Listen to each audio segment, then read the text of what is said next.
they smoke cannabis. Doctor say make a pop one of this. Make me fly like say I'm Aladdin. Come bring some kind melodies. Oh, mama, myself no do pass like this. So many things inside of my jeans. I slide down DBTs, DBTs.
Good afternoon, ladies and gentlemen. This is the Foundation with Howard Grant, live and in full effect, all the way from Grand Bahama. I am home, ladies and gentlemen. It is an exciting thing. It's a warm feeling. Listen, I haven't had my grouper just yet. I'm just going to wait for that. Talk to me, right? Because we're home. And it's a wonderful thing to be here, and for the reason that we're here. For all those persons who've been paying attention to see exactly what we've been up to over the past few weeks, you know what we've been doing. This is Grand Bahama Rejuvenation Tour from the 5th of June all the way to the 9th. I want to thank you so very kindly if you've been a part of that, if you've been a sponsor, if you've been calling in, so forth and so on. We're here from Grand Bahama, and we're live on Facebook. Go and check me out. The Foundation 242, the Foundation 242 on Facebook. You can be able to pick that up and see us live all the way down here from Pelican Bay Hotel. I want to thank the persons that sponsored the show, man. I want to thank you guys for actually participating and being a part of this.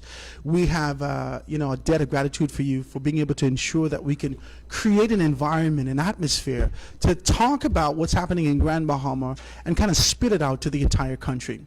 And I'm grateful to be with you. Now, if you guys want to be able to call in, make sure you can text. I know the texts are going to be able to come through. Text me on the 422-4796, 422-4796, and give me some time.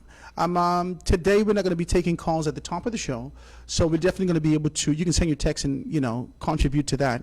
But I'm grateful for this. Let me tell you why. I've done a lot of reading over the past few weeks, right? A lot of reading for my guests, a lot of reading for, what he's been doing, and the concept and core of what we do here at the Foundation. It's really about the inception of where it all started for us. It's really about the inception and the inflection that says, this was the point, the catalyst to cause you to move towards action and make some things happen. I've been looking for that. And it seems like it has a never-ending path as it relates to this guest and sort of his genealogy. It exists within him. It exists in these particular spaces. And I looked for this and I said, how can this exist so rich in your DNA over the course of time? Ladies and gentlemen, if you don't know who I'm talking about, you're going to find out today.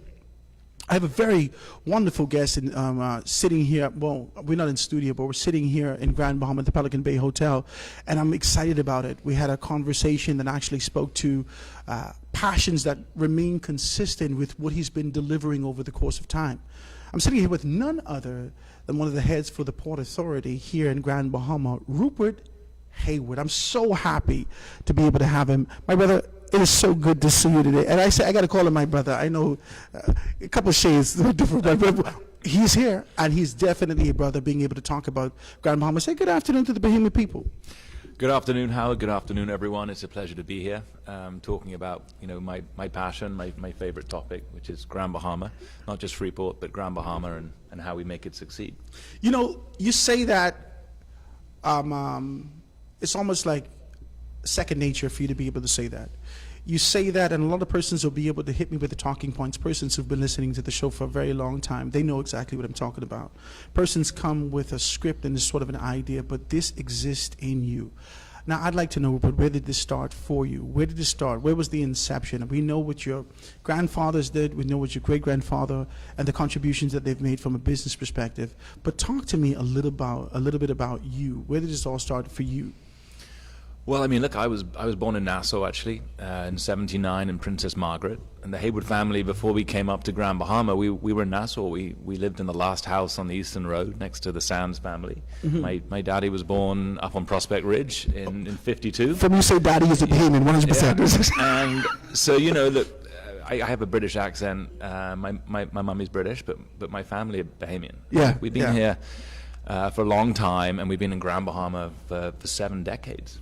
Mm-hmm. Long time. So, and as you say, look, my great-granddaddy came here, saw the opportunity in a pine forest in the northern Bahamas back in 1957, invested a huge amount of money into the Port Authority at the time, which had been founded by Wallace Groves, and successive generations of Haywards have dedicated their lives to the betterment of this island, and that exists in me too. It really does. You know, it blows my mind because I know that the time and the era that we live in, a lot of persons are kind of moving away from a local community, local contribution, and looking to be able to dive into something global. But you remain committed, even though you've had significant exposure externally, globally. You've remained committed and really brought some of your passions to the island, these passion projects that you have. Tell me a little bit about that. Well, one of my big regrets, I guess, is that age 10, I was sent back to the UK to be educated. And I had to leave, my home, I had to leave my community, I had to leave my friends. And, there were some benefits of that. I had a fantastic education. I got a master's from Edinburgh University in Caribbean Studies, actually studying models of economic development for Caribbean nations, using Grand Bahama as a model. And then I spent a career building a bank in London. It was by the time I left the bank about 10 years ago, it was 300 employees, 19 offices around the world. There were 3 people when I got there. And, so one of the really important things my dad always said to me was, look, if you're ever going to come back and work here in Grand Bahama, you've got to go and prove yourself. Mm-hmm. Prove yourself and come back so you have stuff that you can bring which is valuable to our community. That's heavy what you say. And don't just come back on the back of your forefathers. So I did. I spent, as I said, 10, 15 years in finance, building a substantial business. I'm still the 4th largest shareholder. We built one of the largest privately owned real estate development businesses in northeast Brazil. Again, a multi-$100 million business. I was executive director of that for 7 years. I did an MBA in sustainable business management when I left the bank because I recognized, I think at the time, that there was this impending global problem around climate change, but also that created huge opportunities for those that understood it. So I did an MBA on the West Coast of America, and then when that finished, I felt sufficiently qualified to come back and try and impart some of that knowledge and passion and experience here in Grand Bahama to build what I like to say is this sustainable, prosperous, and equitable future for Grand Bahama. Has it always been this sort of a kind of this passion, this idea, this nagging, this persistence to get back to Grand Bahama? 100%. That's crazy. Yeah, it's maybe it is in our DNA. I don't know, but this is my home. This is our community. This is where I grew up, where my children grow up, and I care deeply about what happens. It's not just my place of work. This is my home. This will be the home for my children and for my great-grandchildren and so forth. So we have to make, we have to make this work. We have to see a revitalization of Grand Bahama. We need change to make that happen. I'm listening to you and I'm taken back by it because many times we hear or read stories or identify things locally, globally, internationally. We ingest this information that says after we've amalgamated, we've accumulated, we've been able to get something, then it's an easier life for our kids. But your father says to you, go and prove yourself. Go out and actually prove yourself. You've gone to the experience to stand strong in this position, and that remains committed. Talk to me about this concept and idea of what entrepreneurialism would mean to you in those areas. I mean, funnily enough, even though I went into a more established business in finance and banking, we built a business. So I've always really been an entrepreneur at heart. I think that comes from looking at, my father, who ran 3 restaurants here, 120 people worked for him. He was probably the 3rd largest employer, and that was outside of the Port Authority. My grandfather and great-grandfather did something very similar. They are here in Grand Bahama, but it's about finding a passion. It's about finding a problem. It's about attaching yourself to a cause that you believe in. Because I tell you, being an entrepreneur is one of the hardest things you'll ever do. It's an enormous amount of work. People don't know that. Oh, it's People don't know that. It takes a lot of effort, a lot of time. They believe that, and I don't know whether or not it's a conditioning, but they believe that I am a boss now, and don't understand that the 40 hours a week pales in comparison to the relentless commitment that you have to make day in and day out to ensure that your business eventually finds itself to success. Yeah. Well, Grand Bahama and the port area really should be the area which allows entrepreneurialism to thrive. And we talk a lot in the Bahamas about jobs for Bahamians, and I think that's absolutely fundamental to what we're trying to achieve here. But really what we want to create is an environment where Grand Bahamians and Bahamians are not just working for people, but we're actually empowered to be entrepreneurs ourselves. And that's one of my real passions here and through the Blue Action Lab and the capacity building and workforce development that we do within that organization and within the Port Authority. You know, it's about creating the environment and the skill sets for Bahamians so that we can be the owners of our own destination. Mm-hmm. Well, you know, I want to say this. I have read enough about what you've been doing over the course of time, and one of the things that remain consistent in sort of the preamble that comes out from what you talk about is this brain drain.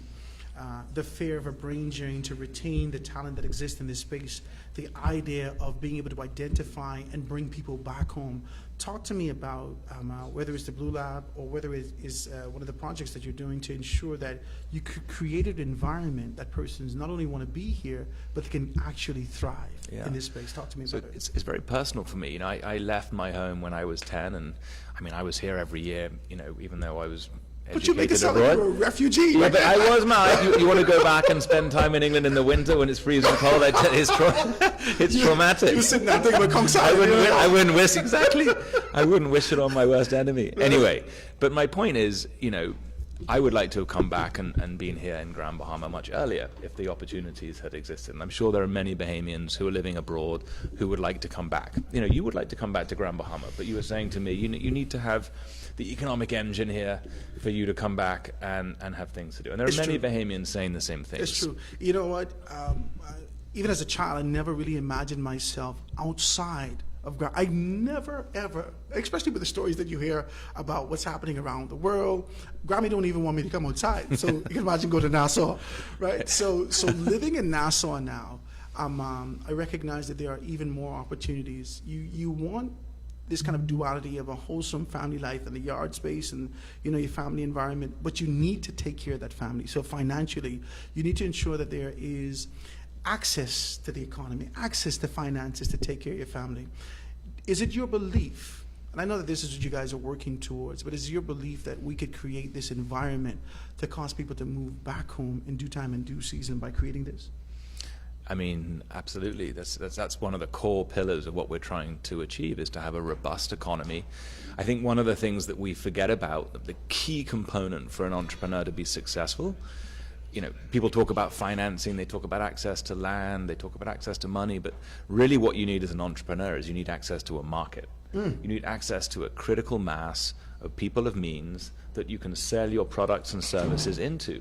Well, Freeport's population has shrunk, and we don't have the wealthier people here like you do in Nassau, like you maybe have internationally, to come and buy and support the products and services produced by Bahamian entrepreneurs. So if we want to create real opportunity, we've got to create the market here in Grand Bahama. We've got to create the critical mass of people that are able to support, you know, a multitude of Bahamian entrepreneurs who are opticians, who run the cinemas here, the nightclubs, the restaurants.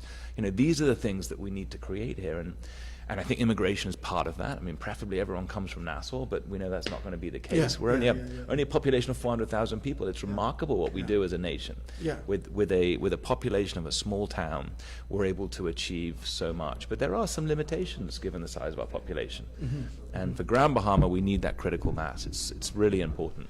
I want to be able to take this commercial break, ladies and gentlemen. I thank you so much. If you tuned in, make sure you do that. Send the information out to your friends. We're on Facebook Live, The Foundation 242. The Foundation 242. You're going to see my face there. Just click on that. You'll see that we're going live in full effect all the way from Pelican Bay here in Grand Bahama. Thank all you guys for being able to participate in that. But I want to go a little bit further. I want to talk about this concept. I'm going to take this commercial break, but when we get back, I want to talk about this idea of creating that environment, this idea that there has been a significant exodus. How do we get these persons back? We're here with none other than Rupert Hayward, all the way from Grand Bahama. It's the Rejuvenation Tour right here in the Foundation. Ladies and gentlemen, text me. Be a part of it, 422-4796, 422-4796. We're going to take this commercial break and be right back after this.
And we are back, ladies and gentlemen, 96.9 FM radio, Howard Grant, the foundation, live and in full effect, all the way from Grand Bahama. I am home. Howard, are you in 8 Mile Walk? I'm not. I was there. We're going to go back. It is a beautiful thing to be here in the middle of Grand Bahama, right here in Lucaya, actually, at the Pelican Bay Hotel. Guys, if you're coming down, make sure that you give them a call. Find out exactly what they're doing, the offers, the specials that they offer, so forth and so on. It is absolutely beautiful. Talk to me. It's a beautiful location. Participate in it. All those persons who's able to assist us and being able to do those things, I thank you. Western Air has been wonderful for it. If you're just tuning in, ladies and gentlemen, you missed a superb first half of the show, and I want to be able to take a sort of a detour, a different course of action. I'm sitting here with none other than Rupert Hayward, and he actually started to talk to us about this concept and idea of creating an environment to ensure that persons can come back home. I thought it was important. And in the true nature of the show, it's always about the inception. Where did this go wrong? And I want to touch this. 67 speech that actually spoke to this sort of a position that needed to happen locally, right? A lot of persons kind of theme it or label it the bend or break speech. Places us in this kind of position where there was this sentiment, this animosity, quiet, subtle, that places us, you know, what's happening there, and almost creating foes socially and locally. But what you've done with a lot of your pronouncements, what you've done with a lot of your writing, spoke to the spirit of what needs to happen progressively, the spirit of what needs to happen going forward. Talk to me about creating this environment to ensure that persons could come home and know that there's access to opportunities for growth and development, and that they can take care of their families. Talk to me about it. Well, I think you raise a good point, and it's important to understand the past. Like, why is the second city of the Bahamas here in Grand Bahama? Why does it sit within the port area? Well, there's a foundational document which governs the relationship between the government and the Port Authority, and embedded certain benefits to the Port Authority to drive growth using private capital. Mm-hmm. And that foundational document is called a public-private partnership. Mm-hmm. And the partnership piece is probably the most important. And I think when it was signed in 1955, it was a genuine partnership. It worked extremely well. There was collaboration between both parties, and you saw, in today's money, billions of dollars of investment coming in to Grand Bahama. You had all the canals, you had the deep harbor, you had a lot of the civil works, the transmission, distribution, the power company, all of these things happen.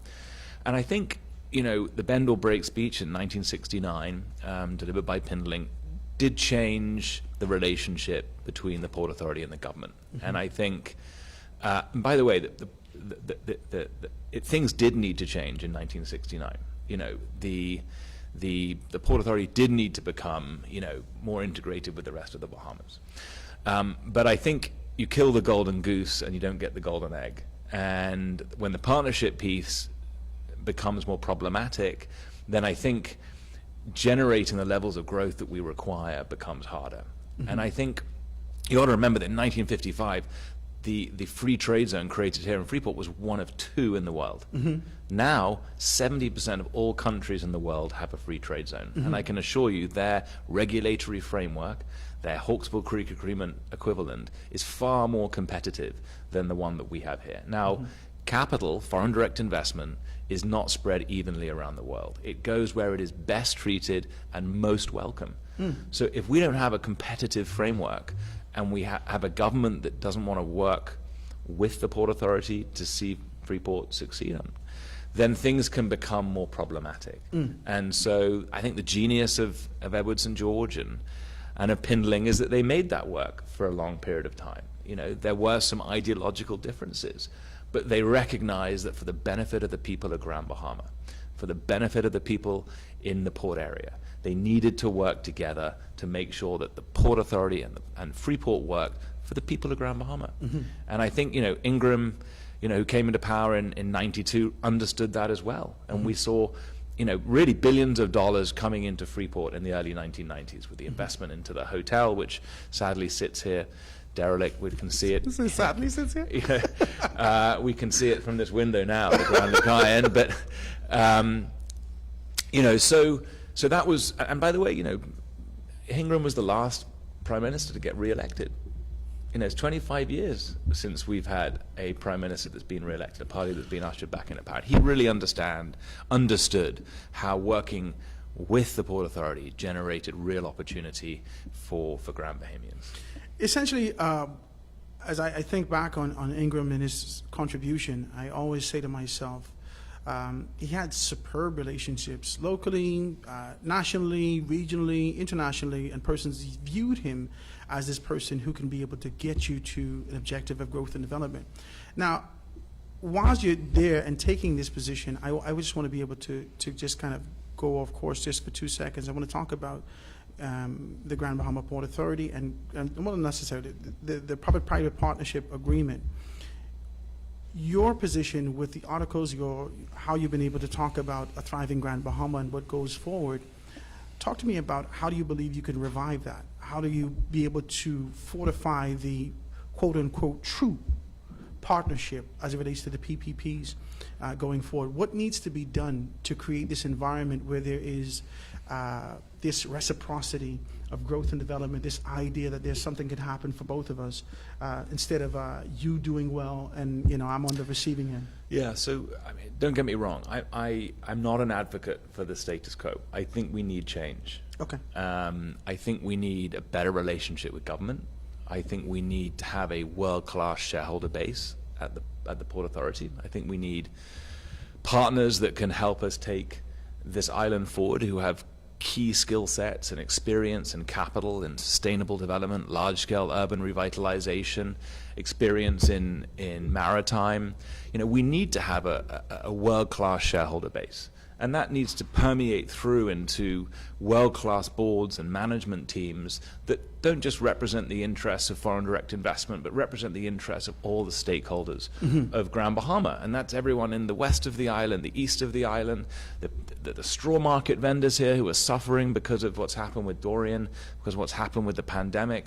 There are many people suffering on this island, and we need to have a company at all levels that represents their interests, but also evolves into a world-class organization. But for that to happen, the foundational idea of a partnership with government has to come first. And from that foundational partnership comes a regulatory framework, an ease of doing business, which allows large-scale capital to come back into Freeport to provide all of the opportunity that we're talking about. All the people who are living abroad, all the people who live here now, that's how you create the opportunity that they need and that we need. And by the way, a successful Grand Bahama, a successful Freeport benefits all Bahamians. We know that. Because we get to share the tax burden with more people. We generate more revenues for the government coffers. We can invest more money into education. We can put more money into hospitals and everything else. You talked about the expansion of Grand Bahama and opportunities to be able to go there.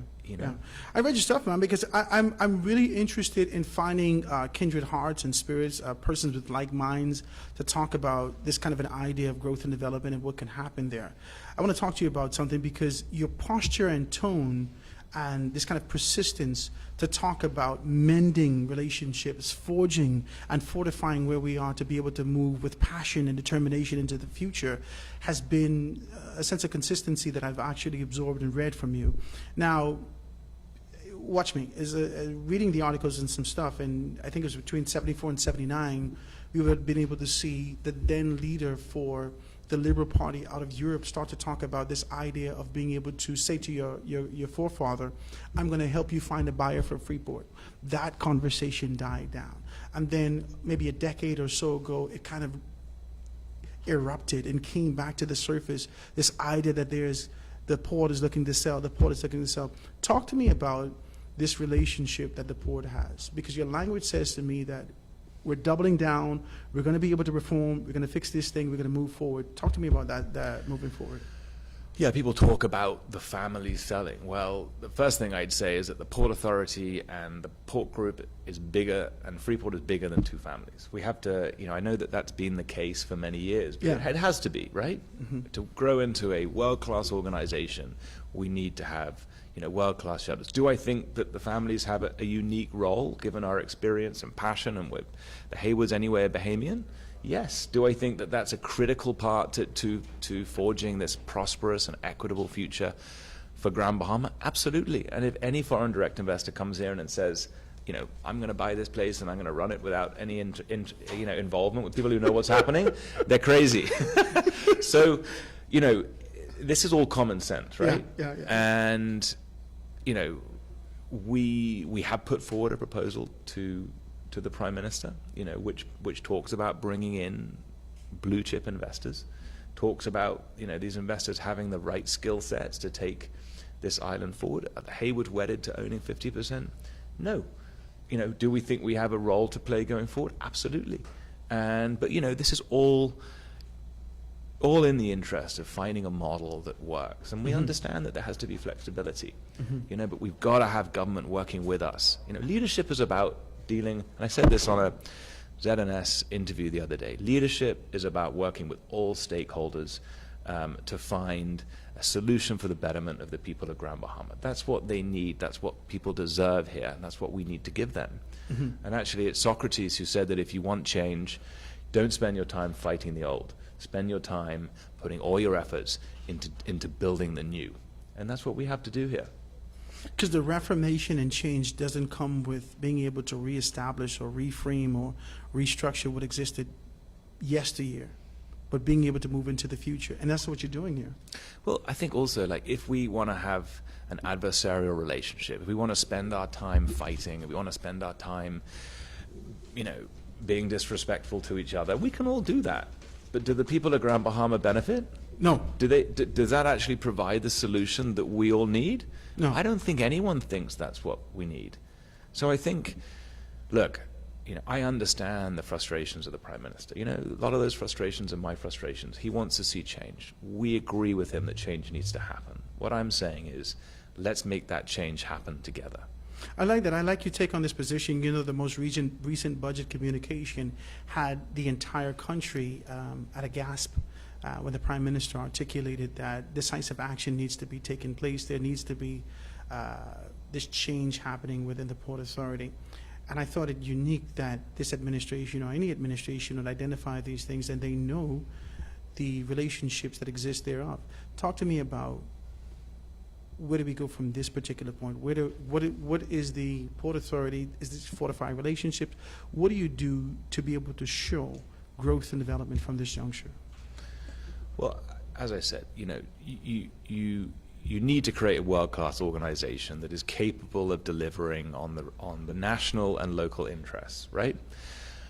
But in order for that to happen, there has to be a commitment from government to create a regulatory framework here in the port area, a 21st century Hawkesbury Creek Agreement, that genuinely benefits the people of Grand Bahama. We need to have a regulatory framework, an ease of doing business, which is better than it is today. I remember back in 2016 when I came home and the World Bank did a report on ease of doing business around the world, and they ranked all the countries.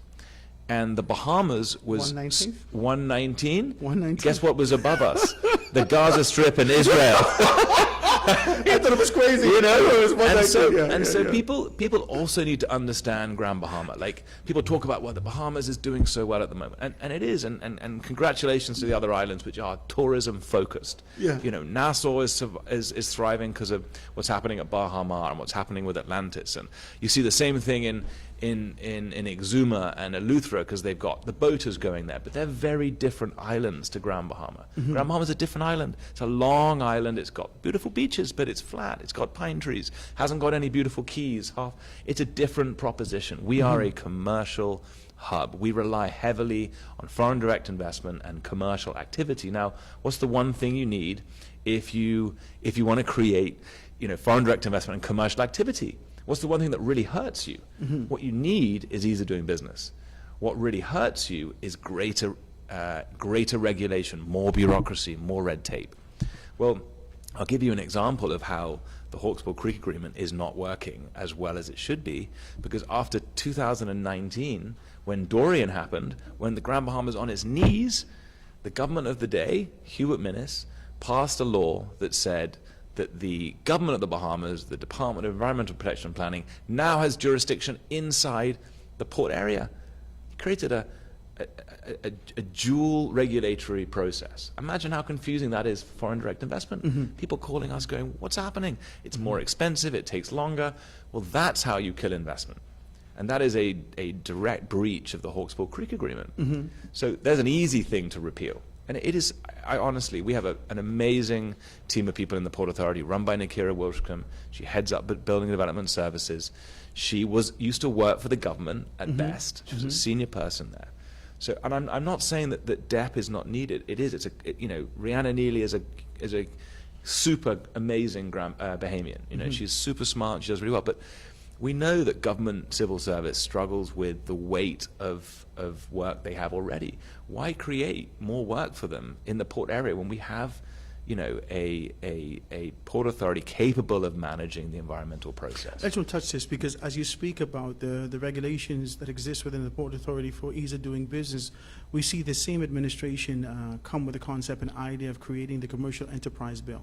The Commercial Enterprise Bill was one of the elements designed to be able to cut through the red tape and give access and opportunity. Talk to me about this. Talk to me about whether or not the government has sort of taken on this position to shift, because I remember former Deputy Prime Minister Peter Turnquest talk about being able to find ourselves in a better position from the ease of doing business. Do you believe that this is shifting responsibility, or the government trying to be able to take its onus to put itself in a better position? I have been told by people who were in government, previous and current, that there was a very proactive stance by government to try and claw back control through legislation of the powers that exist within the Hawksbill Creek Agreement. So just to put that into perspective, we've spoken about the EPPA and giving DEP jurisdiction inside the port area, which creates more red tape, more costs for investors, creates real problems for bringing investment here. The bylaws that were part of the Hawksbill Creek Agreement, they govern how the city is maintained and run. That's one of the core fundamental aspects of the Port Authority. And we know that we have problems with derelict buildings and cars and everything else. Those bylaws were drafted in the 50s or 60s. I mean, that's 70 years ago. For them to be current and to work for the benefit of the people of the Bahamas, people of Grand Bahama, they need to be updated.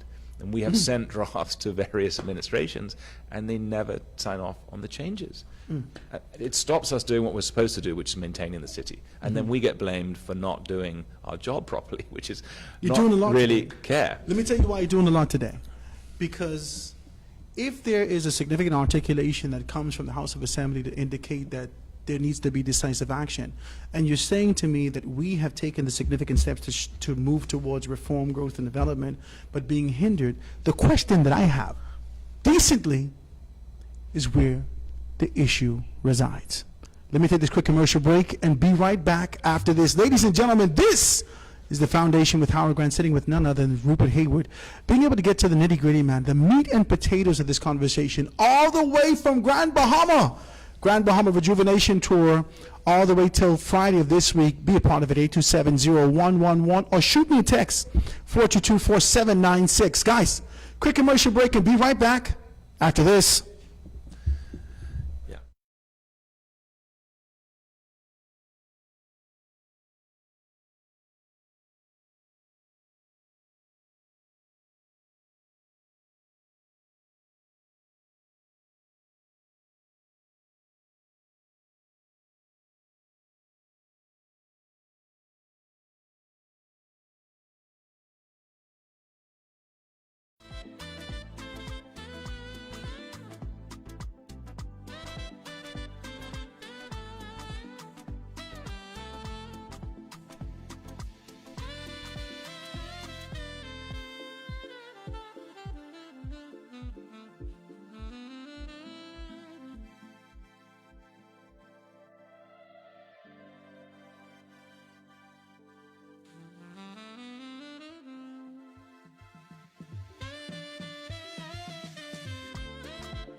96.9 FM radio, Howard Grant, live and in full effect all the way from Grand Bahama. Guys, please, por favor, be a part of the conversation. We're here all the way from Grand Bahama Rejuvenation Tour. I'm excited about this. I might as well tell you the truth. I got a text a little earlier that says, Howard, good show. The community needs sort of a revival. I get a lot of texts on my personal line. Guys, please hit me up. 422-4796, 422-4796. This is a good show. The town need a little bit of life. I'm sitting here with none other than Rupert Hayward talking to us about restoration, rejuvenation, a thriving Grand Bahama. If you did not know, if you did not have an opportunity to be able to pick him up, just go in there, a thriving Grand Bahama. You can see the article. I thought it was phenomenal. I made a call right after I read it, and I knew that there has to be a sense of consistency. Now, Rupert doesn't know this, right? He doesn't know this, right? But after I ingest information and I see that there's a significant position that you've taken, I have to find out more. So I go and look and look and look and look and look to see whether or not there's inconsistency. And so I made a call and I said, I have to interview him. I am truly grateful for the opportunity and all the sponsors that actually made this happen today. I think this is a wonderful conversation. If you want to know more about what's happening in the Grand Bahama Port Authority, which equates to a significant portion of growth and development for the country, I think it's about 12% of the GDP, right? 12%, yeah. Right? You need to be able to listen to this conversation. Pick it up. The Foundation 242. We're live and in full effect. You can do that. I see you guys are sharing out there. But, you know, click on that and see exactly what's what. So just to sort of wrap up this segment before we get out of here, talk to me a little bit about that relationship that we were talking about. Talk to me a little bit about how do we formalize this thing and structure it so we can be able to see ourselves moving forward. The government has taken the position. The Port Authority, today if you pick up the newspaper, you can be able to see that. Make sure you pick up the Guardian newspaper. The Port Authority has been able to sort of concur, will we agree, decisive action needs to be taken in these particular areas. Talk to me how we move forward from there. So as I said, I think, look, the Port Authority needs to evolve into a world-class organization. You know, there are some amazing people working in the Port Authority. You know, they care deeply about the community, they turn up and they work extremely hard. Is it the perfect organization? No. Does it need to evolve into a world-class organization? Yes. I spoke about how that needs to happen. That has to happen at shareholder level, at board level, and management level as well. Mm-hmm. And I think once the government sees, you know, an organization that, let's call it fit for purpose, even though I don't think it's not for purpose today, but I think if it sees a grown-up organization, then it's the government then that needs to step up and say, okay, we now need to put Hawksbill Creek Agreement 2.0 in place. We need to actually provide the regulatory frameworks that allow this place to succeed, because if we didn't have the Hawksbill Creek Agreement, we would be like Andros. You know, if you look at islands that look like Grand Bahama, large flat islands with, you know, freshwater lenses, Andros is probably the greatest comparison. For the government, does Andros have $12 billion in today's money of investment there? No. Because it didn't have the Hawksbill Creek Agreement. If you take that Hawksbill Agreement away and you erode it and you dilute it, we go right back to Pine, Barren. That's it. And that's what's happened for the last really 30 years. There's been this encroachment and dilution of the powers of the Port Authority. And that's why Freeport is the way it is. It's a large part of it. There are lots of other contributing factors, like the fact we've had 6 major storms over the last 20 years. Like, when you have these deflationary impacts from storms, what you need is a supercharged Hawksbill Creek Agreement. You don't need one that's half of what it was before. So that's the challenge, and you know, we need to commit to creating a world-class organization. I like you say that, you know. I like you framing it like, because there is a national organization, there is an organization that we identify regionally. You can be able to read about what the Hawksbill Creek Agreement has done for the region in identifying from 1955 the deepest canals and opportunities that exist here, and boats can come in and so forth and so on. The envy of the region, the jewel in the Caribbean of sorts. And as time progresses, like so much things in significant evolution to be able to apply itself to a new dispensation, new era, new time. And as a result of that, just like the Constitution of the Bahamas, a lot of persons are saying it's time for us to kind of reframe this and identify how we grow these things up. So to be able to take this opportunity to talk about it, I think it's strong. And I think, look, if we don't have to reinvent the wheel. There are successful free trade zones around the world. Look at what's happening in Dubai. Look at what's happening in Panama and Cayman Enterprise City, just in the same region. You know, hundreds of millions, if not billions of dollars of gross domestic product being produced, investment on a huge scale coming into those jurisdictions, if you get the regulatory framework right, if you can become competitive with the rest of the world. And this is the bit we have to remember, like, we can just get better than what we are now and say, oh, we're good in the Bahamas.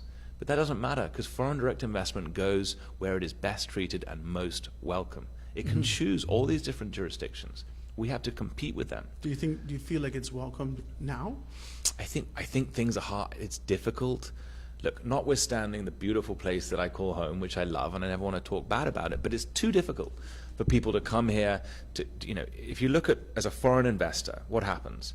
You come to the Port Authority and you say, I want to invest here. You then apply for a business license. That business license now has to be annotated by the Bahamas Investment Authority. The government said all foreign investment licenses need to come to us to be annotated. They then take their time, and it's to be fair, we don't know how long that's going to take. There isn't a defined time frame. So one of the things we can do is straight away say, okay, well, anything that goes to government, you need to come back to us in 10 days. But that's not the way it works right now. So you've got an enshrined right of the Port Authority, which was to give out licenses to licensees that now in part is being vetted by government in Nassau. Government controls all immigration. Government controls all exchange control. So they really control foreign direct investment. So they're a critical part of this. And that's why I think government needs to be heavily involved in what happens in the decision-making process in a way. But they also need to provide an autonomy to a private organization that is world-class, as I've said, to autonomy get on that existed prior. Exactly. At one point. It was like, look, be part of the decision-making process, government. Work with the Port Authority in partnership. But let the private organization get on and run things expeditiously, free of government bureaucracy. That's why it worked. But if you put the government bureaucracy on top of this, it doesn't work. And that's what's happened. I like a decency to be able to identify it as government bureaucration, but a lot of times it may be political. We're going to get into that. We're going to get into that. You said it. Right? I said it. That's why I said it, right? That's why I said it. But I like how you frame it in your sort of discourse to always be able to ensure that but we're reading through and recognizing that there is a significant hindrance. There is this sort of position to identify the proverbial kings within the community without being able to understand the greater or the overarching objective of growth and development and productivity for not only its citizens, but for the community itself. And I want to thank you for your commitment in these areas. Ladies and gentlemen, listen, man, we're here, we're live, we're doing these things. Please be a part of it. I see I got a tremendous amount of text coming through. I got a lot of text coming through. So please be a part of it. Hit me up, 422-4796. You know how we do this. First part of the show, let's get the foundation out. Let's get the base out. When we come back, we're going to talk a little bit more about these particular things. I got some more commercial breaks to get to. I want to be able to do that. If you want to participate in this over the course of the next few days while we're here, please give me a call, 827-0111. I got the phone right here, 827-0111. We got a great deal of things that's on the table for you guys, and I'm glad. I really am. Sometimes we have this mindset, this idea that because of the bureaucracy, because of this unspoken thing that exists in our society, persons won't want to talk. I want to thank you, Rupert Hayward, for sitting with us today and being as transparent as possible. I mean, your transparency, your passion, being able to come through. I think this could spark something significant. Is that what you're looking to do? Look, if you look at it, if you break it all down, you've got people, whether it's the Port Authority, whether it's government, whether it's licensees, we all have a common goal. We all care deeply about the future of Grand Bahama. I think we all recognize that change is required. I mean, the Port Authority talks about decisive action. The Prime Minister says he's going to do the same thing. I speak to the licensees as much as I can. I speak to the straw market vendors. I spend time in the community understanding their concerns. I know it's been difficult for them. Anyone who thinks that, I don't have sleepless nights looking at the state of some of our communities, the difficulty that they've been through, I do. I do. So we know that change is needed. We all share a common goal. Please, let's show leadership. Let's find the right solution that works for Grand Bahama. We have the ability to do it as a collective, and that's what it comes down to. We're Bahamian. We all care. Let's work together. Let's let him fix that. I's a behemoth. Is what he gotta let you know. Right? Ladies and gentlemen, this is the Foundation with Howard Grant. Grand Bahama Rejuvenation Tour, live in full effect. The Foundation 242. You're going to see us live streaming from that particular location. Please be a part of it. On the other side, we're going to talk a little bit about some of the projects that he's been working on, Rupert Hayward down here in Grand Bahama, and what we can expect going forward. Let me take this quick commercial break, get to news, and be right back after this.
Live and in full effect all the way from Grand Bahama.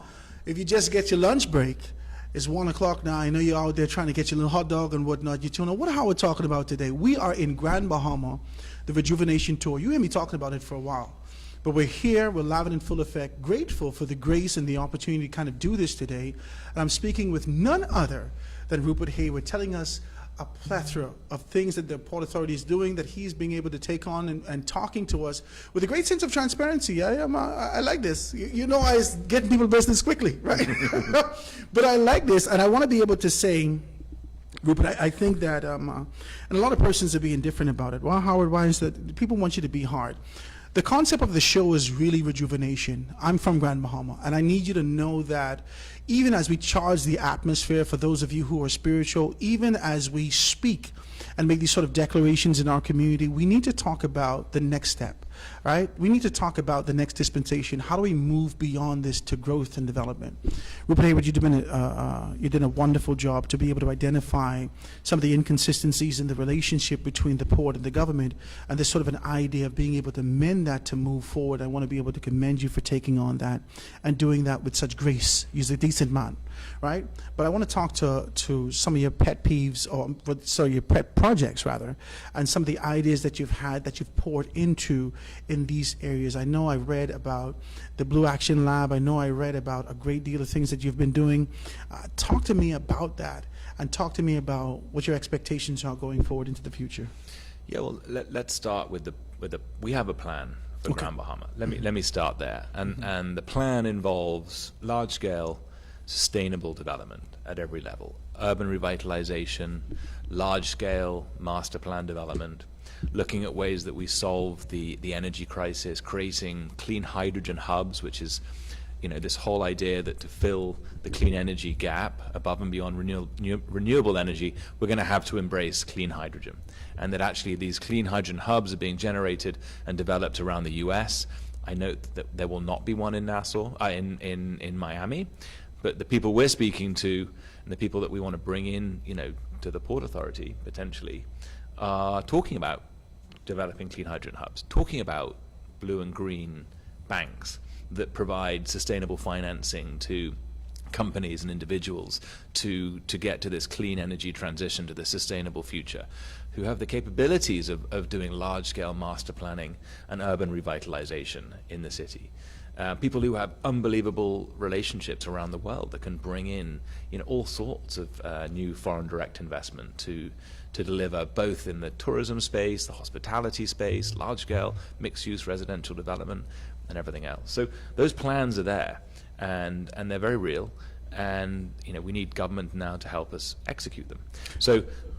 Yeah. Good. No. I want to know a little bit more about this clean energy plan. I know that at one point there was a desire to be able to bring LNG to Grand Bahama. We knew that there was this government minister talking about this idea of being able to bring the pipe, but talk about alternative energy sources globally. This talk that continues to be able to pop up. Talk to me about this clean energy concept and what it could mean not only for Grand Bahama but for those around us. Well, look, if you don't know, I'm a sort of sustainability, environmental, you know, that's one of my passions, is building sustainable futures for low-lying coastal communities, of which the Bahamas is one. Grand Bahama is one. You know, we've felt the impacts of large storms. You know, we've seen the ravages of Dorian, which covered 70% of our island with water. Like, we have to address these issues, and I commend the Prime Minister for taking a similar stance, standing up on the international stage and saying, this is the big risk, the big threat to the Bahamas. It wasn't of our making. We need to work with the international community to solve this problem. And actually, if we get it right, not only is it a threat, but there's a huge opportunity to build the blue and green economies here in the Bahamas. And one of the initiatives that I've done outside of the Port Authority is to create something called the Blue Action Lab, which really drives sustainable solutions for low-lying coastal communities, whether it's through innovation. We raised, you know, a lot of money from the Walton family, the largest, wealthiest family in the world, who own Walmart, back the Blue Action Lab and its accelerator, to bring world-class technologies through this investment vehicle that provides operational support, so we can bring those technologies and those companies down to the Bahamas, so that we can genuinely build the blue economy and build the green economy. And And I go back to the first component that we spoke about, what are my passions here in the Bahamas? Well, one of them is making sure that we have the skill sets within the Bahamian community, so that if we generate and build the blue economy and we build the green economy, that we can make sure that we have the capacity of Bahamians to fill those jobs and everything else. And my dream is that, in the not too distant future, that actually it's the Bahamians ourselves, we're the ones starting all of these new innovative technologies in the climate space. And we're looking for the Bahamian entrepreneurs right now. So if you have a great idea and you're in this particular space, please do reach out. We'd be delighted to work with you and provide capital and support so you can realize your opportunity. I read some information about the relationship forged with is it Chevening, yeah. Chevening scholarship that afforded an opportunity to be able to get full-fledged scholarship for one person. Is there talk or the desire to be able to expand that to more persons? Because, can I say this? I want to be as decent as possible as I get into this, because sometimes I have a bleeding heart. There is, in my view, this kind of an idea that hope is ever eroding in our community, and as a result of the lack of opportunities that exist here, right? And for those of us who don't necessarily have a vision or path to be able to move forward, you are kind of motivated and inspired by your community itself. And if you're looking at Grand Bahama, there's not much motivation, and not just in Grand Bahama, I'm talking about the Bahamas at large. But when you start to talk about scholarship opportunities and being able to provide a sustainable job for growth and development, is there an idea to be able to expand that beyond the one that we've seen, or the two or the three? How do we get this and really get persons motivated on board to be able to do something with themselves for the community? Yeah, so I'm glad you bring up the Chevening. It's a partnership between the Chevening enterprise and the Hayward Foundation. It's a private foundation set up by my great-grandfather, and it pays for flights and accommodation and all the tuition for a Bahamian to go and study in the UK, like I did. Say again? And to give a little stipend. And to give a stipend, yeah. So, My God. Yeah, so it's £40,000. I think that's $60,000 contributed by the Hayward Foundation and by the Chevening, by the Chevening organization as well. Material amounts. For 3 years we've committed to that. I mean, would we like to grow it? Absolutely. It's the first step. It's very much a passion of mine and my family's, about creating opportunity for Bahamians to make sure they can experience have these international experiences and bring them home, and then hopefully their experience permeates back into the society and into the community, where other people realize that this is an opportunity for them. And I think that's how you create large-scale impact. You open someone's eyes, and they come back and they tell everyone about their experience, and the younger generations are able to say, this is a possibility for me. Well, I'll give you an example. Let's talk about what the Blue Action Lab has done. So we created a restoration hub here in Grand Bahama, and the cornerstone is Coral Vita, which is an Earthshot Prize winner. It's a company that was founded by 2 foreign guys, but they now have 60-70% of all the people working there are Bahamian. They are experts in coral restoration. They're experts in aquaculture, in large-scale engineering of water pumps and tanks and everything else. These were not skill sets that you would think were readily available for us to learn in Grand Bahama.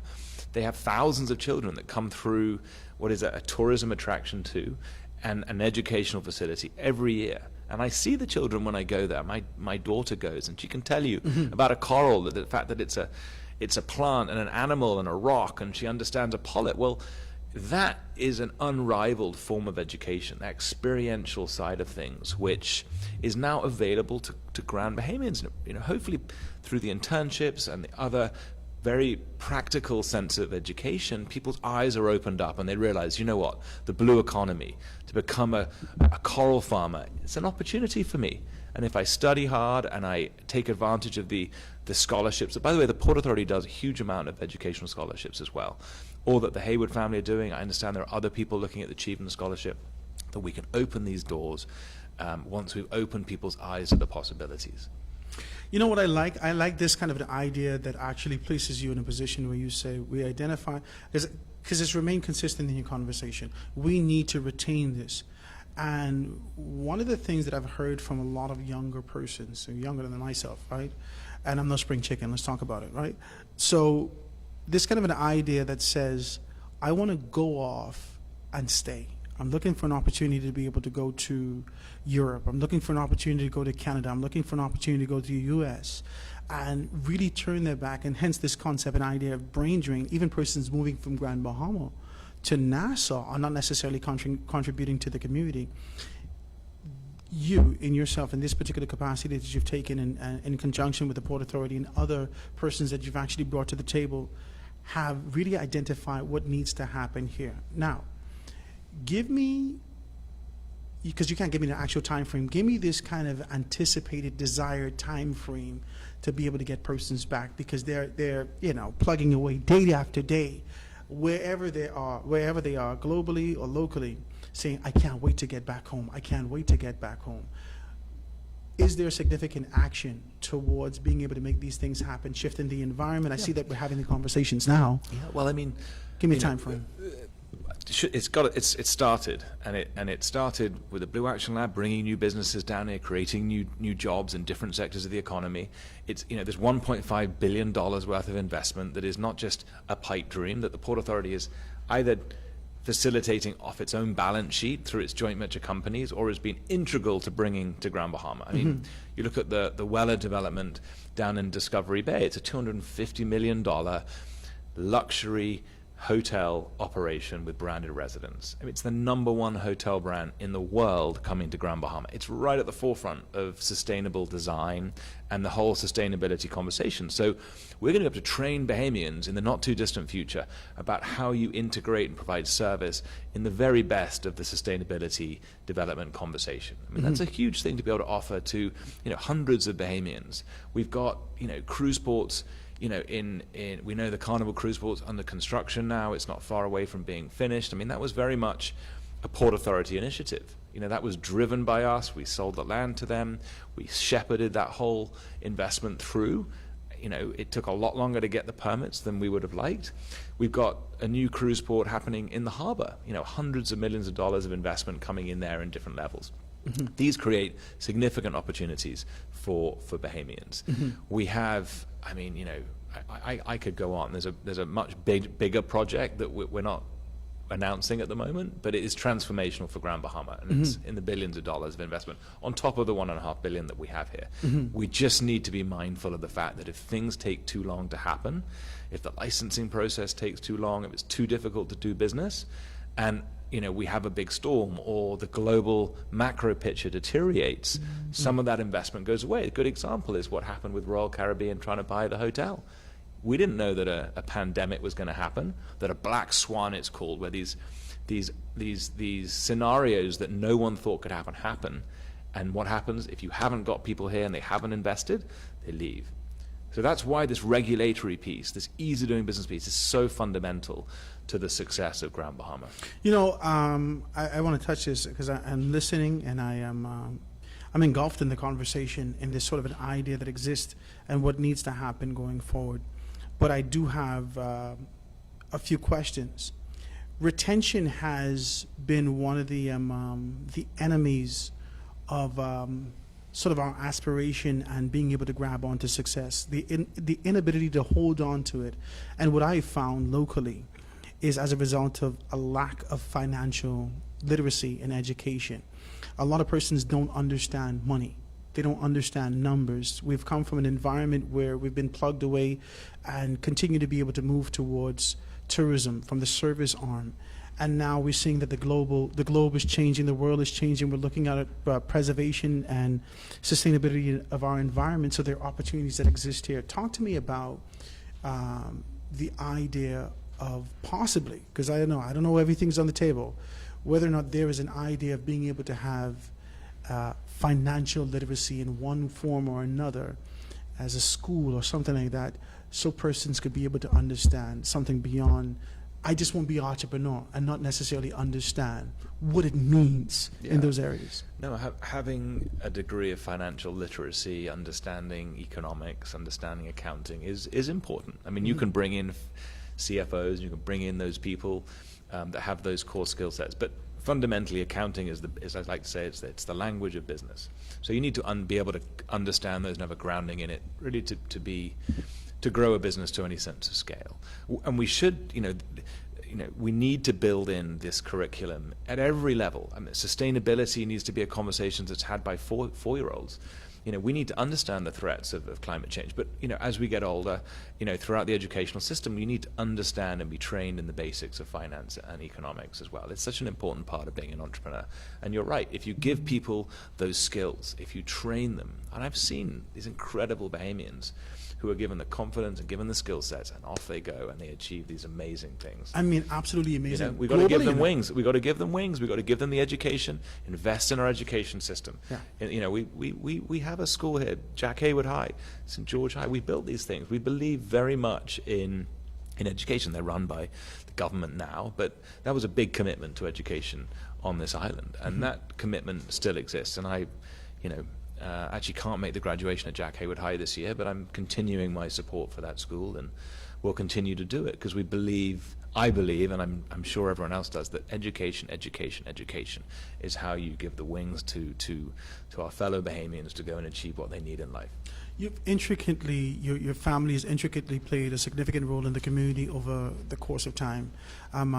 Well before I was born, there has been this sort of a buzz whenever we hear Jack Hayward, even Edward St. George, about the community, and I'm seeing it continue with you. And I really want to talk to you about the next dispensation, the next step. And once you're talking about the Blue Action Lab, once you're talking about all these other things, there's a heart for the community. Do you have any projects? I know you spoke about education. Do you have any other projects that you want to be able to show persons yourself in the community that persons could kind of run into and do some stuff like that? Yeah, well, I would say to everyone, go down to the restoration hub that's being created, on Magellan Close. It's where Coral Vita is. Look at the mangrove restoration project, the educational center that we built there with waterkeepers, with Rashima Ingram, another legend of a Bahamian, Yeah, she's here. who cares deeply about the environment, educating and workforce development and capacity building. She's the director of the Blue Action Lab, and we have this conch project which is coming, which is in collaboration with Florida Atlantic University, with Megan Davis, who's called the Conch Queen, who's been studying the conch for many decades, and has come up with a way of growing conch in a very efficient way so that we can restore our dying conch fisheries. Our fisheries, they say, within 10 years we will have unsustainable fisheries of conch. So this could be a large-scale aquaculture project which will employ loads of Bahamians. We'd like to get Bahamians actually owning part of the equity in these businesses, so that they feel empowered to take these important projects forward, grow the blue economy at the same time. The conch hatchery, I think, will be up and running by August, I think, something like that. Really? So you can go and you can see and start to learn about how conch populate and how we grow them at scale in a much more efficient manner. Wow. So that we can support the fishermen, the conch fishermen around the Bahamas who are having to go into deeper waters to fish for conch, who are having to fish younger conch the whole time. These are holistic ways of looking at solving problems we have in the Bahamas while creating new economies for Bahamians as well. Do you think you represent an evolving partnership in the Port Authority? Do you think you, as an individual, represent what needs to happen going forward? Because many times, us locally, on the outskirts, yes, on the outside looking in, we look at the Port Authority and we say, okay, so they're here for money, they're here to be able to take this, so forth and so on, but this is not a conversation about that. This is a conversation about conch. I mean, we're talking about the blue and green economies and whatnot. There is more. Do you, in your particular capacity, represent an evolving Grand Bahama Port Authority? Maybe. You need to stop. He's too modest. Yeah. I mean, look, the Grand Bahama Port Authority needs to evolve. And it needs to make sure it represents all the stakeholders' interests, not just shareholders, but all the stakeholders. And I said this right at the beginning, it needs to represent and stand up for the rights of the licensees and for the residents of Grand Bahama. Because that's what we're here to do. We are an important institution in the future of Grand Bahama. And if this institution doesn't stand up for the rights of the people of Grand Bahama, then we have failed. So we need to make sure we reach out. We need to make sure we hear the concerns. We need to make sure that the concerns are then heard and then they're actioned. So we actually make sure that there's material benefits that flow through to the communities. And by the way, stakeholders include government. They're a huge stakeholder, an important stakeholder in what happens here. It's not about the Port Authority just having carte blanche over what happens in the port area. It's not. It's about a public-private partnership.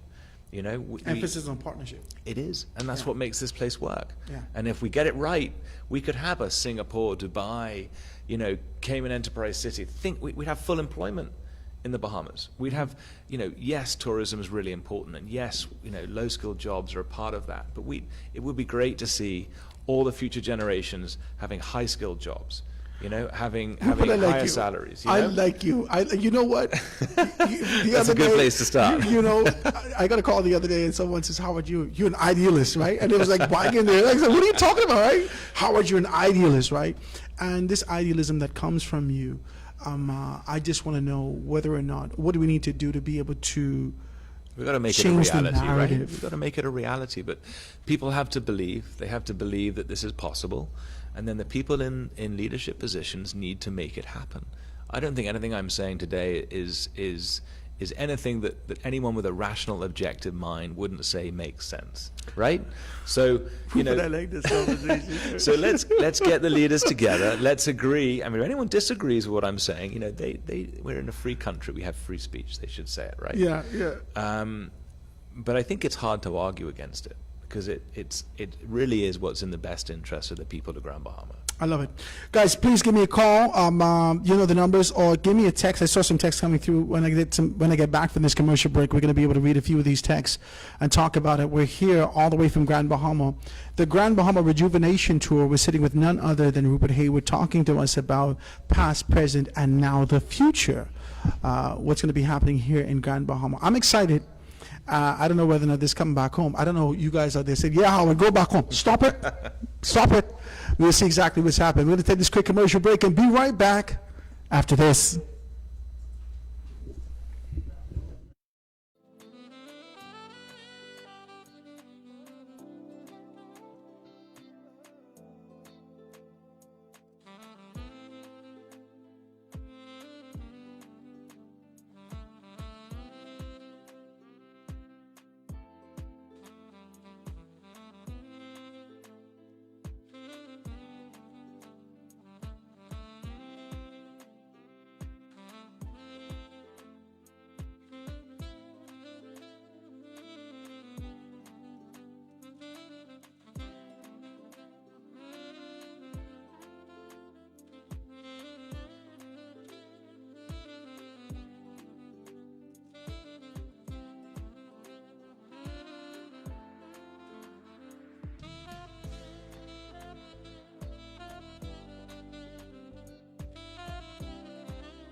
.9 FM radio, Howard Grant and your company, the foundation, all the way from Grand Bahama. Listen, I want to thank all those persons. I got to be as decent as possible, and thank you for being able to accommodate me here in Grand Bahama. I'm from here, but you've given me this sort of king's reception. Talk to me, very decent. I want to come back every week. All right. I want to thank Grand Bahama News, Burford Marketing. I want to thank all those persons. Pelican Bay. I definitely want to be able to thank Western Air for the opportunity. KSR Rent-A-Car. I want to thank all those persons who've made this happen, and our major sponsor, none other than Grand Bahama Power. We're going to be talking to Grand Bahama Power tomorrow. You guys are absolutely decent. If you could only give me free power from now and send it to Nassau, for me, package it up and send the thing to me. Talk to me. It's absolutely wonderful. I want to thank all you guys for participating. Sky Solutions, you're part of that. Also, the Ministry of Grand Bahama and the Ministry of Environment has participated in these things also in this good conversation. I want to thank you. I think that this is a very clear example of a desire to see rejuvenation in the community. I think all those persons, and if you weren't a part of it and you're out there and you want to be able to participate, I will take your money, 827-0111, if you want to be a part of that, right? But it shows me very clearly that there is a pronounced, articulated, impassioned desire to be able to see our community grow. And whatever I can do with this sort of contribution, Howard, this is what I have. I want to be able to see the community grow.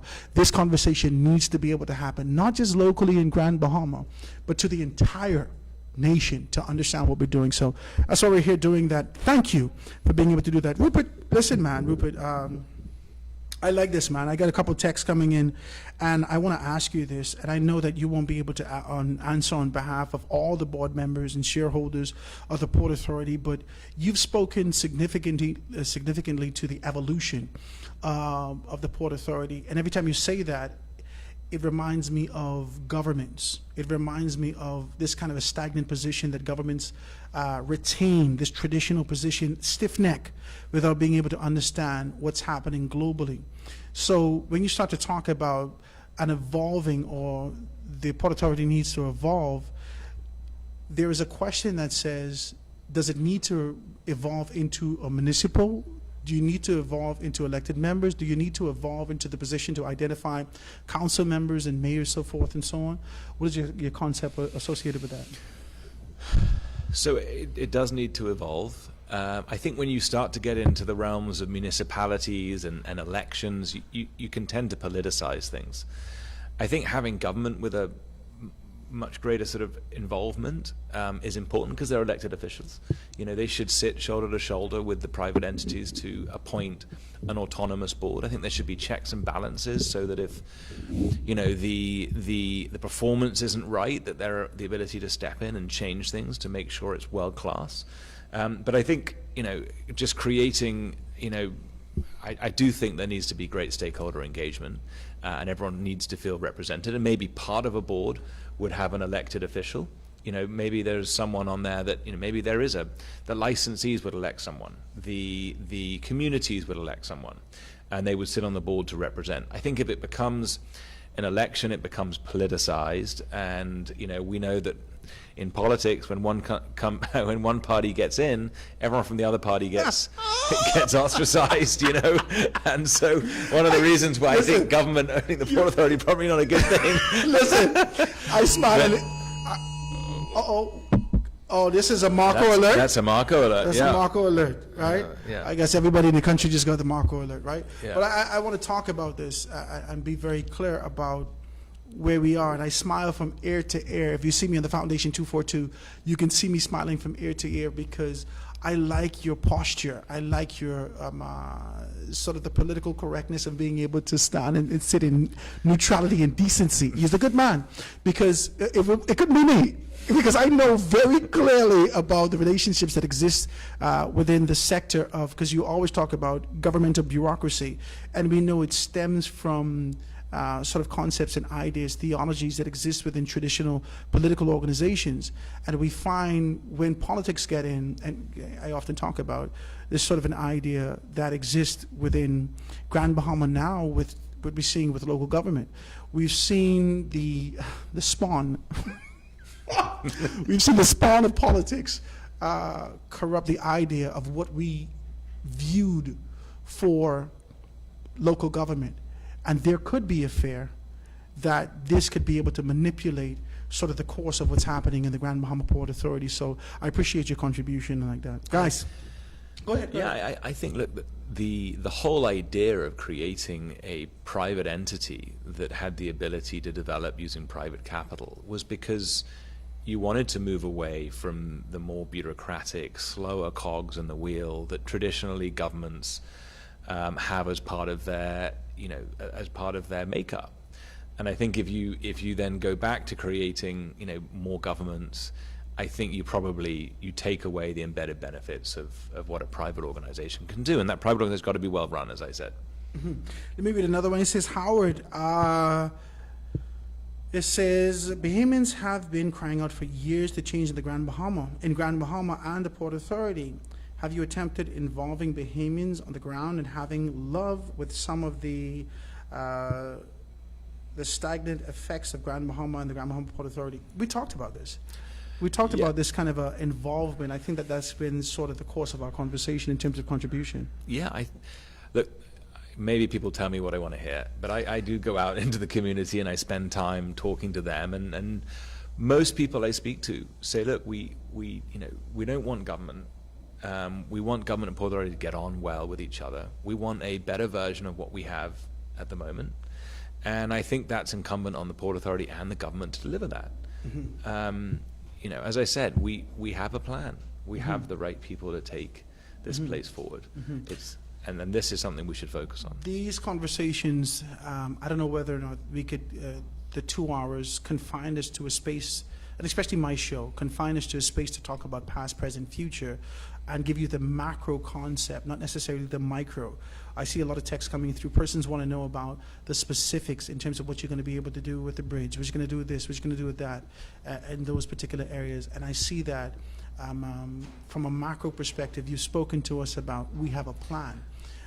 Is there any sort of a morsel of information where persons can be able to hold on to this until we get to it that says this is the course of action that we're going to be taking in Grand Bahama?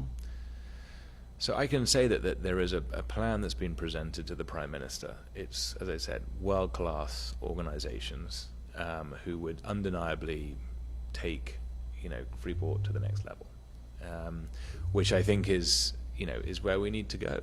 I think on the micro stuff, though, which is important, I think we do need to have, more outreach to the community to hear what their concerns are. I like this. We need to have, whether it's town halls, whether it's I do community. I just want to know that. There you go. You can help us do this. We need to go to the churches, and we need to go to the communities and say, what is your real concern? What are your concerns? How can we help you solve them? And also tell them the truth about what's happening, because the Port Authority is not as good as it should be at getting its message out, of telling people actually what's happening, and you don't hear many people like I am today talking about the realities of the situation. You hear a lot of other people with vested interests, with big media who can control the narrative sometime, but it's important that people hear the truth. That's one thing that theme has been a common thread through not only your language, your writings. I think I started to read from 2016. I've gone back with you in terms of being able to read and ingest the information. But it's been a common thread in the conversation: truth, true relationships, true. A lot of persons operate in superficiality. Can I say that? Okay. A lot of persons operate in this kind of an idea that this is the way that things are. Things are not going to change. It is what it is. And I'm just talking about local, traditional, political, personal. There is no pushback to be able to get to this kind of a push. There's no conviction to be able to get to these things. But I'm hearing from you there's a conviction. What relationships do you need to foster locally, nationally, politically, and otherwise to get to you to this truth? Talk to me about it. So I always, I feel like that was a good question. I like that. So I always say, and people who know me hear me say, the power in the Port Authority comes from the people, because the way that you can get government to the table is actually for you to represent the interests of the people, because government care about what the people want. You know, they have to go to the polls every 5 years and get re-elected, and you know, we need to make sure that the Port Authority is seen as an institution that stands up for the rights of the residents and the licensees and the communities in Grand Bahama, because we need, each island is different. We're not in Nassau, we're 120 miles from Nassau. I tell you, sometimes we could be 3,000 miles away from Nassau, you know, and that's the reality for lots of these islands in the Bahamas. We're all very different. There's, you know, 700 islands in the Bahamas, 3,000 keys. You know, we all need to have strong institutions to stand up for our rights, because policy is dictated in Nassau, and Nassau is very different to Freeport. Look at Nassau, it's 230,000 people. They got too many people, they're popping out from the seams. Freeport, the port area is 3 times the size of Nassau. Our population is 47,000. And it's not got the wealth that we need. Yeah. And it's declining. Yeah. So we need to have a set of regulations and that help Grand Bahama solve Grand Bahama's problems. You know, Abaco needs different things for Abaco, Lutra for Lutra, and Nassau for Nassau. But you got this policy traditionally, which is dictated by people who live and represent people who live in Nassau. So that's why the Port Authority is really important, and we have to stand up for the rights of the people of Grand Bahama. You know what I like? I like this kind of an idea that, especially with the Grand Bahama Port Authority, that you could be able to identify, articulate in this evolving Port Authority. You could identify, articulate, and speak to the needs of Grand Bahama more specifically in the growth and development of the island.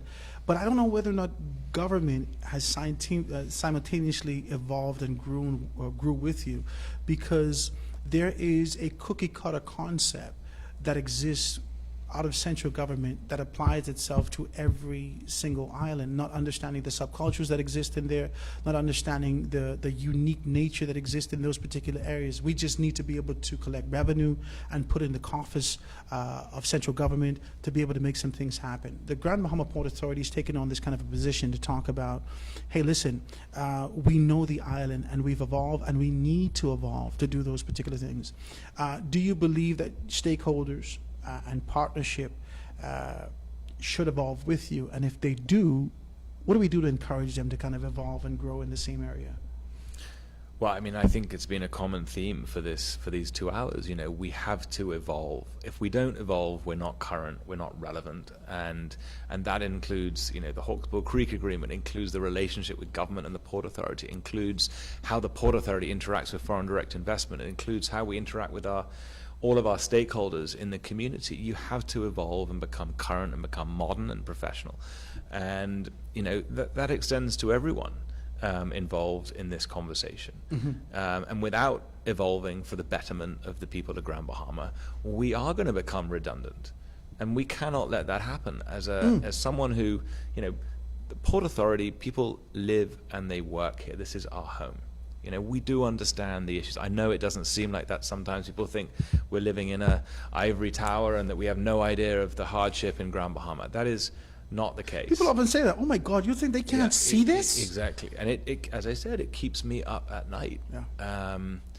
So is there bureaucracy? Can I do that? Is there bureaucracy that exists within your sector that actually stagnates that also? Because it can't just be one tier. Yeah, look, we need to continuously look at our own processes, at the way that we handle the things that are responsibility of the Port Authority, and we need to evolve to become world class. We need to make sure that there's automation throughout the system. We need to make sure we got world class service provided. We're a service business. That's what I say. We're a service business. When people come to us for their build permits, when they come to us for their license, we need to make sure that we hold their hand. We need to make sure that the process is simple and easy. And it needs a lot of work. I'll be honest with you. Some of that is dictated by national laws. There are certain things you have to do by law to onboard people from abroad. You have to get a police report. You have to do all of these various things. That does tie a hand behind our back sometimes. But we need to get better, and we need to make sure that we are also fit for purpose when we talk to international community, to make sure that when they come here, we hold their hand, we roll out the red carpet so that their experience is easy. And I don't think we can say that right now. I think it is too difficult. Some of it are making, some of it not. You know, as I listen to you, with the knowledge that I have about what politics exists in this country and how the tradition and course of what governments have taken, I often hear, I'm hearing within the filter of my mind, there is a fear of identifying or making kings in our community, maybe because of its size, maybe because of the culture of me, but there's a fear of identifying, supporting, and making intellectuals who are inclined to be able to see reform in the community. There is a fear that says, okay, so if I support you and I fix these particular problems, then you won't have any need for me. I often say that we've seen governments operate in organized confusions, quote unquote. But you're speaking about sort of the elimination of this particular process, this significant red tape. And that, for me, that has been a great deal of the bureaucracy, the fear of creating persons who can be able to stand, to have their own autonomy. Is the Port Authority willing to take that chance to empower persons to make the decisions for the betterment of our community, for growth and development? Absolutely. Yeah. I mean, that's what it's about. It's about empowering Bahamians. That's really what the Port Authority needs to be. It's about creating the economic engine, the regulatory framework, the relationship with government. We've got to be experts at government relations. We've got to have a value proposition that is strong enough to withstand the shocks that happen, you know, to withstand global recessions, to withstand big storms, to withstand the things that happen in the normal course of governing, of existence. And that involves empowering people, making sure that they feel heard, making sure that they're part of the decision-making process, whether it's through subcommittees or board representation. These are the things that bind communities, and we're not a big community.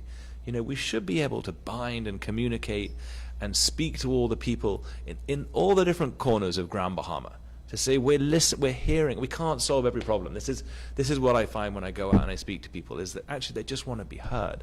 They want to tell you what their problems are. And I have to say, look, I can't solve all your problems, but I can listen. I can say I hear what's going on, and I can explain why we can't solve things, and I can try my hardest to solve the pieces that really matter and that we can change. That's why I'm here today, because I'm saying to government, give us the partnership. Embrace the plans, embrace what we need, you know, show real leadership here, and we collectively can solve the problems for Grand Bahama. We can't do it individually. We can't do it in silos. We have to work together to get it done. You think incrementally, because I got to take a quick commercial break, but you think incrementally there has been steps towards this change? And not just from the Port Authority standpoint. I'm talking about from the relationship that exists within the government, between the government and the Port Authority. Do you think that there has been, over the course of time, since the inception of the agreement, we've seen it kind of fluctuate, going up and come down? Do you think that there's back on this sort of an up peak to see the transition happen? So there is frustration. You know, everyone is frustrated. We know that Grand Bahama has had a difficult 15, 20 years. Yeah. You know, we know that there are lots of reasons as to why that's happened. And when people feel frustrated and they feel that things aren't working for them because the economic activity isn't here, the jobs aren't here, they're struggling to put food on the table, we know that when they agitate, politicians listen. And politicians act on behalf of you know, their political interests, but also on behalf of the people. And some people, I think, put on behalf of people also, right? No, but they do. They care genuinely about their constituents, you know, and they want to get things right. And when things aren't working, people agitate for change. Yeah. And I think and I understand the Prime Minister. He wants change, but I think we're all saying the same thing. We're saying we want change. We're saying we want to see things evolve. We want best in class. We want world class. Well, let's work together to make it happen. You know, because we're going to waste everyone's time if we start fighting, and that's not going to work for anyone in Grand Bahama. And we have these green shoots of revival happening. We have large-scale investment. You know, we wouldn't want that to be killed because the Port Authority and government, you know, couldn't get along and couldn't do what's in the interests of the people of Grand Bahama. Well, ladies and gentlemen, let me take this commercial break. Like the great poet Kanye West said, we're saying the same thing like a synonym. And that's probably what's happening here. We're having a great conversation with none other than Rupert Hayward, all the way from Grand Bahama. I am home, ladies and gentlemen. Grateful to be here.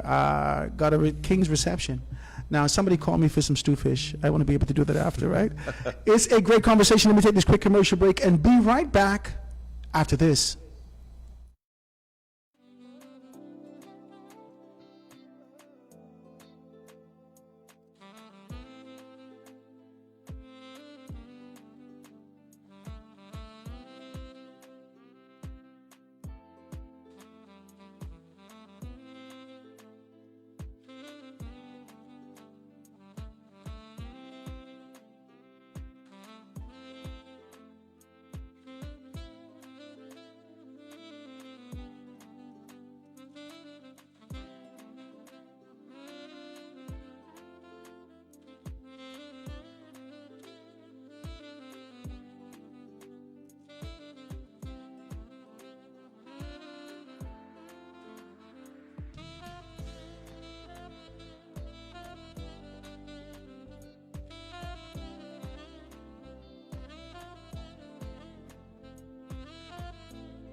.96.9 FM radio, Howard Grant, live and in full effect in your company right here, all the way from Grand Bahama. Graham Weatherford, I see your indecency popping up on my phone. You need to stop, right? It's a beautiful thing to be here.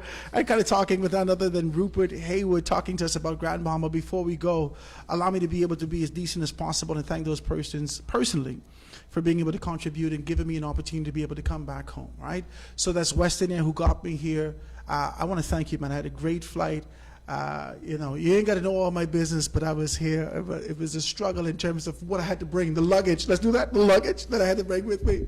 It was beautiful, though. I want to say thank you so very kindly for accommodating me, Western Air.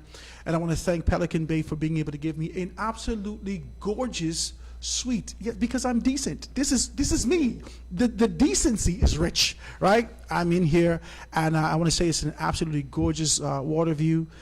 Beautiful, man. I want to thank you so much for being able to give me this sort of a warm welcome when I came. You know, I know hospitality, so I've been looking for this, and I say, you know, let me see how they can treat me. They got me prepared, came in, and it was a wonderful thing. I want to thank you. KSR has been able to accommodate me. I want to thank you guys down there at KSR for being able to do that. Guys, make sure you check them out.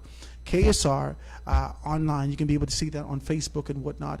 The Grand Bahama News has been absolutely wonderful. You're going to see us run tomorrow and being able to get those things done.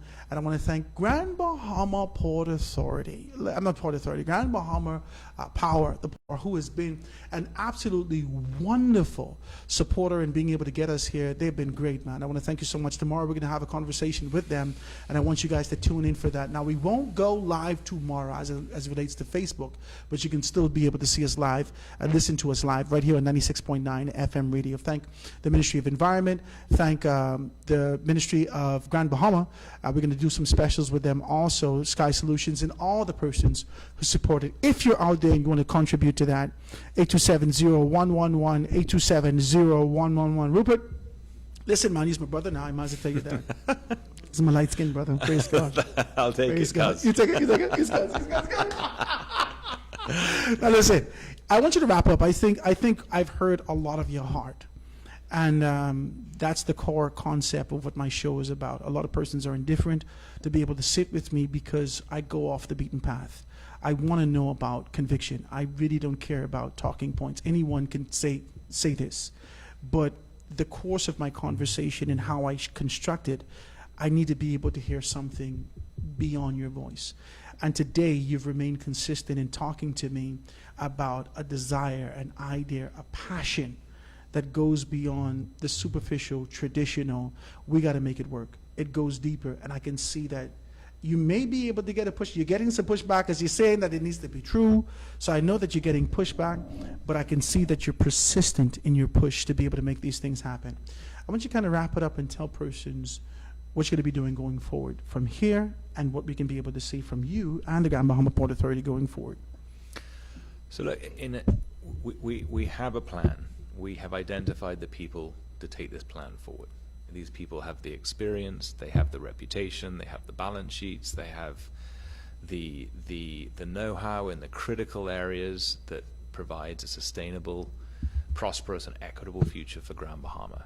And we've presented this to the government, and we now need the Prime Minister to respond. And I think if we can all work together to that end, there's a very, very bright future. And we're not talking, decades. We're talking about in the coming near term. So that's where my focus is. I mean, I'm passionate about solving the climate crisis. It's a big statement because no one can solve the climate crisis, but doing my bit to driving the blue and green economies, and to making sure that we create the capacity building and the training so that when we create these new economies, Grand Bahamians and Bahamians are able to fill them. And there's some brilliant Bahamians doing the same thing. There's Nikita Shield-Rold and Cat Island. We've got Rashima Ingram here. We've got Kasarina McKinney-Lambert down in Nassau. I mean, there are so many, I can't even name them all. But there are these wonderful people that are trying to create this capacity for Bahamians to enter into new industries, diversify the economy, and that's something that I'm really passionate about. And I think as we bring these new companies down through the Blue Action Lab, and as the $1.5 billion plus of investment gets realized, we're going to start to see this place really pick up. And I think as that happens, issues like the hotel, the Grand Lucayan, become more solvable, because that's the largest employer really in Grand Bahama. If you get that open, there's 1,000 new jobs for everyone. Right away. So that's where we should focus. And we have shared goals. There's much more that combines us and binds us than divides us. Yeah. And as a people, we've got to remember this, because we're not going to do it individually. We're going to do it as a collective. Ladies and gentlemen, that is the show today. We got more of this all week. We got some things happening for you. I want to thank you for being able to contribute, participating. Like I said, all the sponsors, I thank you. I thank all those persons who've private messaged me and say, Howard, this is a good show. Thank you very much. I continue to blush. Talk to me. It is a wonderful thing to be able to having liberty and the autonomy to talk about what really matters. I thank you so much for being able to give us the opportunity to do that, and thank to all those persons who made this happen. We're still here, ladies and gentlemen. Grand Bahama Rejuvenation Tour right here in the Foundation with Howard Grant. My great guest, absolutely wonderful conversation, Rupert Hayward. Thank you, my brother. I thank you so very kindly. Guys, we're going to see you tomorrow right here, live and in full effect, 12 to 2, right here on Guardian Radio 96.9 FM radio. Stick and stay for Shivago Lying with Z Live right after this. Have a beautiful day, guys.